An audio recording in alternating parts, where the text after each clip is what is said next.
Hello friends, આજે હું તમને UDAS પ્લસ પર 2025-26 માટે ટીચર મોડ્યુલ કેવી રીતે અપડેટ કરશું તે વિડીયોના માધ્યમથી બતાવીશ. સૌપ્રથમ આપણે ગૂગલ પર જતું રહેવાનું છે, UDAS પ્લસ પસંદ કરવાનું છે,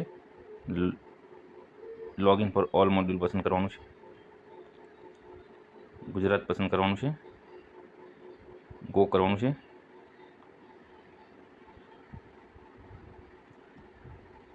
ત્યારબાદ ટીચર મોડ્યુલ પર ક્લિક કરવાનું છે. જે શાળાનું સર્ટિફાઈ કરવાનું છે તેની પર ક્લિક કરવાનું છે.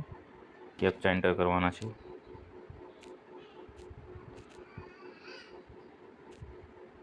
લોગિન થવાનું છે. લોગિન થયા બાદ આ રીતનું ડિસ્પ્લે આવશે. ભાષા આપણે ઇંગ્લિશ રાખવાની છે. અહીં લખેલું છે teaching DCF to fill the data, એની પર આપણે ક્લિક કરવાનું છે. Data entry is currently active એવું બતાવે છે, મતલબ તમે કરી શકો છો, ઇમ્પોર્ટ કરી શકો, લેફ્ટ કરી શકો. જો કશું ના હોય તો આપણે એને વેરીફાઈ કરવાનું છે.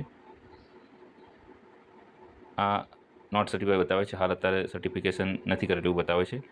અહીં હેડ ઓફ ધ સ્કૂલ HOSની ડિટેલ પણ આપેલી છે, તે પણ આપણે અપડેટ કરવાનું છે. મેપિંગ કરવાનું છે. પહેલાં આપણે ટીચર અપડેટ જોઈ લેવાનું છે. ત્યાં દેખાય છે અહીં આગળ આપણે ઇનકમ્પ્લીટ 2 ટીચર બતાવે છે, તો આપણે ઇનકમ્પ્લીટ પર 2 ક્લિક કરીશું.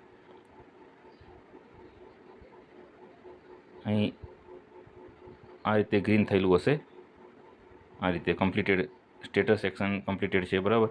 તો બરાબર છે. આ જે આધાર વેરિફિકેશન નામ સરખું નહીં હોય આધાર કાર્ડ પર, એટલે આવું એરર રેડ બતાવે છે. તો ટીચરનું સ્ટેટસ એન્ટ્રી બરાબર છે. હવે આપણે ડેશબોર્ડ પર જઈશું પાછા, અને અહીં આપણે HOS મેપિંગ કરીશું. Head of the school HOS કહેવાય છે.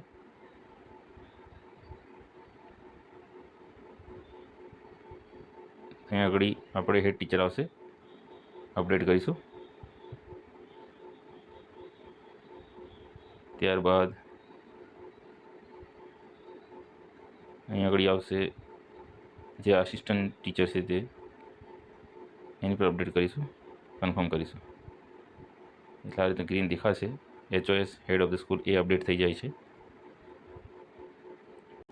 સબમિટ કરશો, અપડેટ કરશો નીચે, ત્યારબાદ આ રીતનું દેખાય છે કે ઇનકમ્પ્લીટ 0 છે, ટોટલ ઇનકમ્પ્લીટ 0, નોન ટીચિંગ સ્ટાફમાં 0 છે, નંબર ઓફ ટીચિંગ કોઈ માંગણી છે તો પણ આપણે એ કમ્પ્લીટેડ કરેલી છે.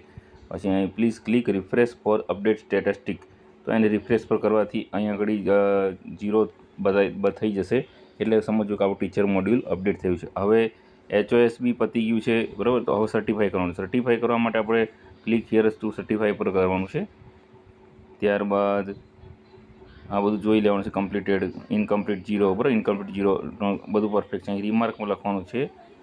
સર્ટિફાઈ કરીશું, કન્ફર્મ કરીશું. આ રીતે આપણે સર્ટિફાઈ કરી દઈશું, એટલે જોવા મળશે ટીચર મોડ્યુલ અપડેટ છે, સર્ટિફાઈ છે.